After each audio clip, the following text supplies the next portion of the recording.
Hello and welcome to the Great British Book Club. It's my huge honour that I've been invited to do a poetry takeover in this week of National Poetry Day and beyond, I suppose, since things on the internet have an afterlife, have a very long life, a bit like poetry does. And today I am joined by the esteemed poetry superstar who founded, in fact, National Poetry Day, amongst many things beyond that we're going to find out about, William Sieghart. Hello there. So we're meeting to talk here about poetry. Shall we start with how you founded National Poetry Day? Is it 26 years ago? I've slightly forgotten. I certainly had hair when it began, which I don't now.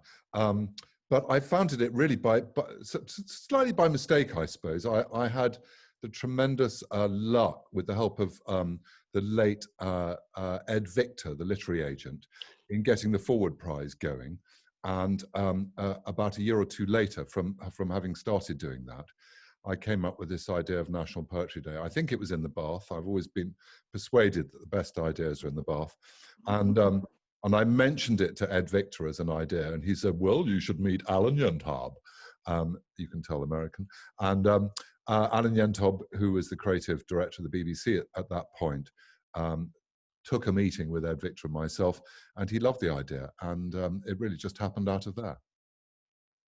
And it's such a brilliant thing because it's a charity, isn't it? And its remit is to champion poetry. And I feel it's just done so much that it just enables all sorts of people from schools, hospitals, out there in the work world, and then hugely encouraging of poets who, as we know, find it really hard to sell poetry. And I think people are just so grateful that it's not exclusive in any way. In fact, and it's a bit like what you and I do in our world of work, is we just want to champion poems and poets and hope more and more people discover them.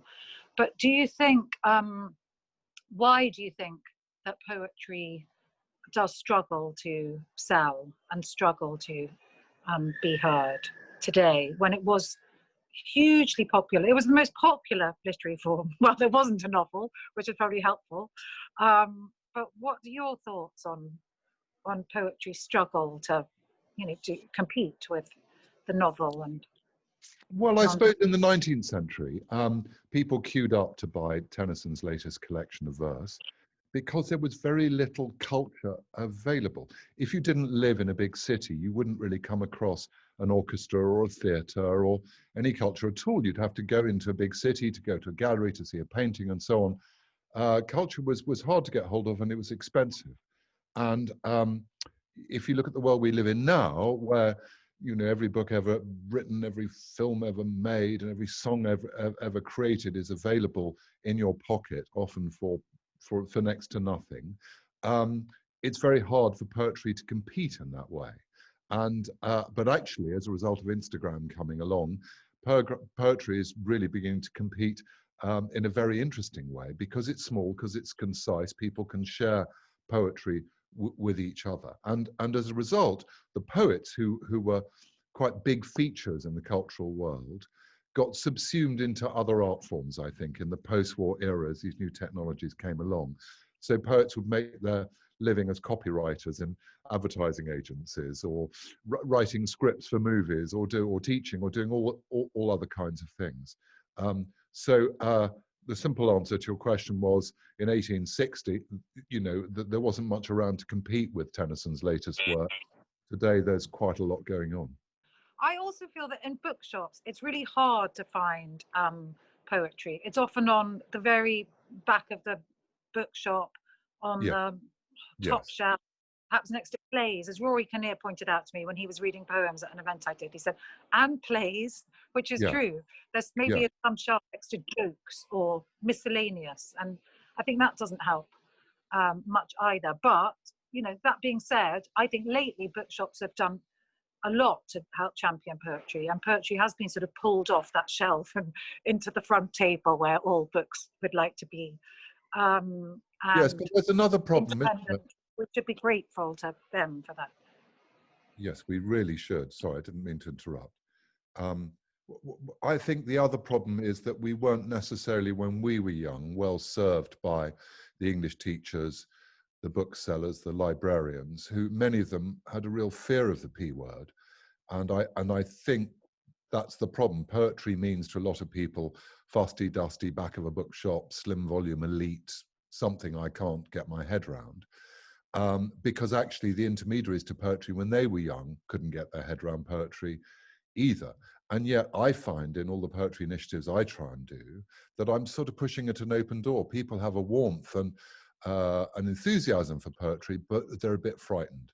And actually what I think has been so brilliant about your work is how you have demystified poetry for so many people and taken away the fear factor. And the way you've done it is by selecting these incredibly attractive anthologies, which have not just an easy access in, but you write these lovely bits of introduction which give a context to the poem and take a lot of the fear away.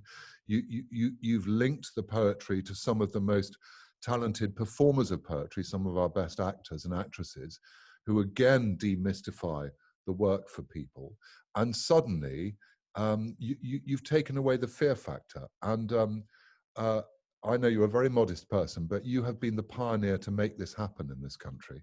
And you should be really proud, and you should be taking a bow or 3 curtsies or whatever you like to do in front Oh, of I the don't. mirror. But I think that poetry came from an oral tradition, and poems were, of course, spoken or sung. And people weren't literate. People couldn't afford a book. People didn't have a book. And the balladeer would turn up and speak the poem, and poems were passed down from mother to child, from town crier to town crier, and a bit like nursery rhymes are today. And I do feel that brilliant actors just help breathe life into it, and like you say, sort of demystify. So I'm so grateful to them. We should be sending out laurels, like Olympic wreaths, Yeah. to protect them. I also feel about poetry that of all art forms, I'm not sure there's another one where you can hold the whole thing inside you. So if you learn a poem by heart, you can have it inside you, and you can't put a painting inside you or a whole novel, well, unless you're particularly brilliant at words. And I think that's a bit of a gift that that a poem can do that other art forms can't, and that we can then draw on that poem in times of need. I mean, you might draw on it to make us laugh, or because you find yourself in Ireland in the pub and they say, come on, do something, and you've got a poem by heart. And I also think that poems, like, we love poems for their crazy hearts. We maybe don't even understand them necessarily, or we grow to understand them as we come along. And I think what you've done in your books, you've done so many things, but just honing on your poetry pharmacy books, is that you've actually, using poems as a prescription, that they can be there for you to make you feel less alone. Because, of course, poets manage to express what most of us struggle to articulate. And you've, in your books, literally sort of spell out, well, a poem is like a spell, I think, too. But how did you go about that? Was it fun? Was it traumatic, jolly? What was the experience? Oh, it's been all of those and many other things too. It happened by mistake. That was what was so delightful. I was making an anthology for the Olympics that Faber commissioned me to do. And when I was on tour with that, in the way that writers are, my friend Jenny Dyson, who was running Port Eliot at the time, said, you're always sending me poems to cheer me up, or when life's really difficult or whatever. I'm setting you up at Port Eliot to do, after you've done your talk, a poetry pharmacy. These were her words. And she said, I'm putting you in a little tent, and I've created you, I've designed you and printed a prescription pad, which she had. And I honestly thought this would be a 1-hour activity after my talk, and people could book on a little blackboard outside the tent to come and see me. And, so 3 days later, at the end of the festival, rather exhausted, I came out and thinking, oh my God, Jenny's brilliant idea has finally, I'd spent my life trying to get poetry out of that poetry corner you talked about in the bookshop, and maybe occasionally made the corner a tiny bit bigger, but this was transformational. Suddenly people who had always been intimidated by poetry and the P word had an access to it via their own anxieties. And it grew incredibly quickly from that one festival to appearing on radio and telly, and then in all these books. But I think that's interesting. So maybe it wasn't so, maybe you took away the fear because they were coming in to ask you for a poem. They weren't coming in and saying, you know, tell me a poem. Yes, yeah. And they were relating it to how they felt. It was emotionally intelligent. And, you know, to me, one of the interesting things you were just saying is about the nature of, you were talking about the art form that you can contain inside you, and other art forms you can't in the same way. I think I often encourage people to read poems in a prayerful way. I think that you shouldn't read a poem like a piece of fiction or like a piece of journalism. You should read it aloud in your head. I mean, ideally read it aloud, but if you can't, read it aloud in your head, hear it. And when you hear it, that's when you start to pick up on the lyricism and musicality. And I suppose that also gives it a respect for the words and the concision in the way that we would give a prayer. And then that starts to connect the canon of poetry as a kind of secular liturgy for all of us. And that's what we're sharing in these, not unspiritual times, but in these unreligious times and these times where we can't commune with each other. That's when we're starting to share these words with each other in a prayerful kind of way. And perhaps that's why poetry is having a resurgence, that, you know, less and less people are reading the Bible or going to their places of worship. And if you turn to a poem with its brilliant words like the Bible, the Quran, the Torah you might have, you can find something. Maybe people are finding something in poetry that they're lacking. And I think it is like a prayer. I think poetry, literally the Bible is written in verse, and there is much verse in the Bible and in religious literature. So that's sort of very interesting that it might soothe and challenge and question and provoke in the same way that a religious text would. Yeah. And it's a good way to expose us to good vocabulary, which I think we miss out as well by not reading, you know, those works. I also think that in a poem, it's a short way of saying something big. That at a wedding, you might want to stand up or have your friends stand up for you and talk about love. Or at a funeral, you might want, and people do, of course. And so you maybe turn to poetry in the big times, although, as we would say, we also think that poetry is good for the everyday. But I think the power of how great poets manage to say, you know, something brilliant and big in a very short way is something to really be admired. If only we could all do it. Do you ever write poems yourself? Never. Me neither. We let the greats do that.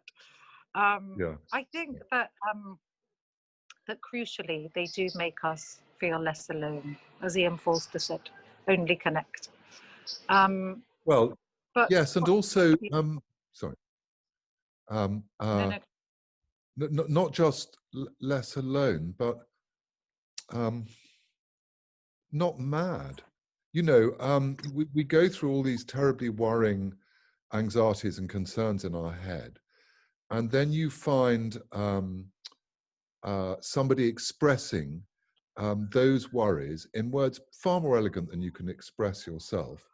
And you're not just not alone, you're not mad. And what's more, if this person has written it 400 years ago, we've always been going through these dramas, and it somehow normalizes what doesn't feel normal in one's own head. And as Alan Bennett would say, it feels as though a hand has come out and taken yours. Oh, that's so true. The other day, I was asked by someone whose teenage son was suffering his first heartbreak, and he said, "Please, please, could you send a poem?" And I thought, yes, of course. Teenagers have often turned to poetry, you know, more than any other age group. And I think you do feel, you find a poem. Oh, I see. I'm not the first person to feel this really big thing. Yeah. And it can be very reassuring. Not that I don't think poetry can actually affect anything huge. You know, it can't stop a war or stop a tank. But But in a little way, I think I think it was Robert Frost who said it's a sort of clarification, and that, it can help. If it can even help that, just clear something up or reassure or hold your hand, it definitely can make your world feel a little changed after reading a great poem. Yes, and I, for my sins, have listened to over 1,000 people's problems now, one-on-one, and then tried to give them a poetic salve or balm at the end of it. And honestly, there are times where people have, when I've got it right, people have seemed to have got out the chair a foot taller.